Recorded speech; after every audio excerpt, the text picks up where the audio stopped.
Yo, what is going on, everyone? It is your boy Cusco, and I am bringing you another Destiny 2 build video here today. And the build video of choice is the Loreley's combined with the Solar subclass with Restoration. Now, if you don't know what Loreley's does, it gives you enhanced restoration effects when you cast a barricade, and also if you have your barricade ability while you are low health. When your shields get knocked down and you go into red bar, it will automatically drop a sunspot on you and give you 8 seconds of restoration. Now, I know what a couple of you are saying. Shit those ships. But just give me a second here, all right? Starting off with abilities, we have Rally Barricade for the decreased base cooldown. We also have Throwing Hammer for one of our fragments that I will go over. And of course, Firebolt Grenade for the artifact mods. Moving on to our aspects, we have Consecration to be able to stun any unstoppable champions if we need to, and just to do that big damage whenever we have our melee, as well as Soul Invictus. Solar ability Final Blows, Hammer of Soul impacts, and defeating scorched targets creates sunspots. This is just going to help us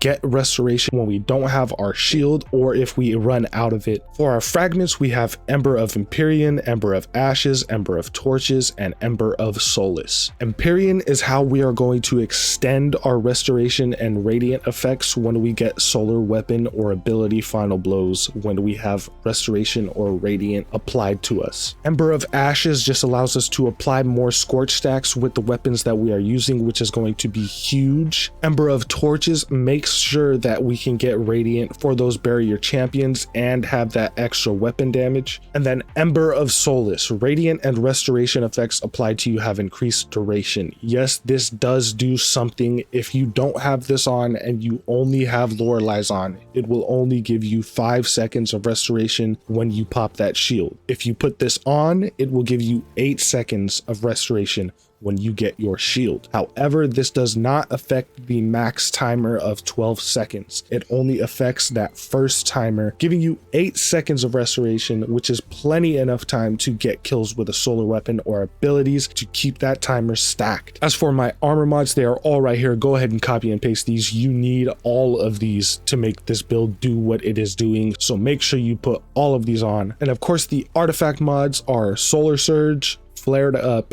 and Rain of Firebolts for the Firebolt grenades. The last thing I needed to go over is weapon synergy. If you have any incandescent weapons, and keep in mind the Emit AR2 is a craftable weapon, and I'm sure a lot of you can craft this, you just haven't yet. It can come with incandescent along with enhanced ambitious assassin. Putting a minor spec on this weapon will have you mowing through any red bar enemy. And with the incandescent, it will just help a lot with ad clear. One weapon that I found to be incredible with this build is the Unwavering Duty. If you don't have one with incandescent and whatever other perk, honestly, I love auto-loading holster just because I never really have to reload this weapon. But as long as you get incandescent on this weapon, then you will have a great time with this build because it does so much damage. With that Solar Surge ×3 and Radiant, you are doing numbers with this LMG. And with incandescent and the amount of scorch stacks that we are applying, we will create ignitions with incandescent. Another weapon that works very well is if you have any primary weapon with osmosis. You can turn your primary weapon into a solar weapon, making all 3 of your weapons solar damage if you have an osmosis primary. Exotics that do well with this build, I would say honestly, are Merciless,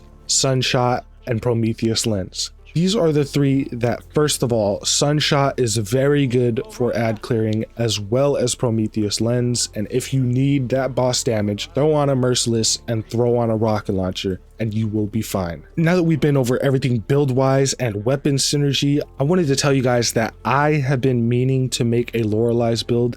However, I have been waiting until I could get these incandescent weapons. Loreley's is great alone, but if you want to do a good amount of ad clear, kind of like Bonk Hammer where you just run around and kill everything, you need to have these incandescent weapons. Just for the fact that you can spread scorch and create sunspots wherever you are killing these enemies. And that is the main reason why I've been waiting out on this build. So if you guys want to try this out, just make sure sure you have an incandescent weapon. It makes this build 10 times better, I am telling you. Even when I am using my osmosis primary and it is still a solar weapon, just the fact that it doesn't have incandescent, sure, it is still doing a lot of damage because my surges and radiant, but it is still not doing as much as an incandescent would because of those extra ignition procs that we can create. One more thing before we get out of here, your super does not matter at all. You can honestly choose whichever one you like more. I just like having Hammer of Soul, so that is what I use. And with that being said, I hope you all enjoy this video.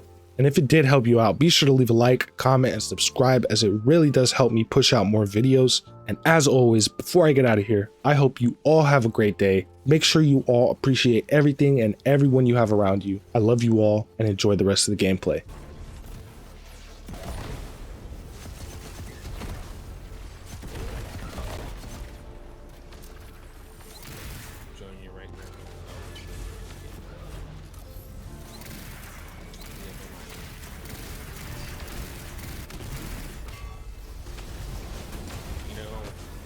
Build that really actually fucked me up the most earlier was a Scram fight. I said use your heads to get my taken off. Mine is texting me that I'm carrying this fucking team right onto my back.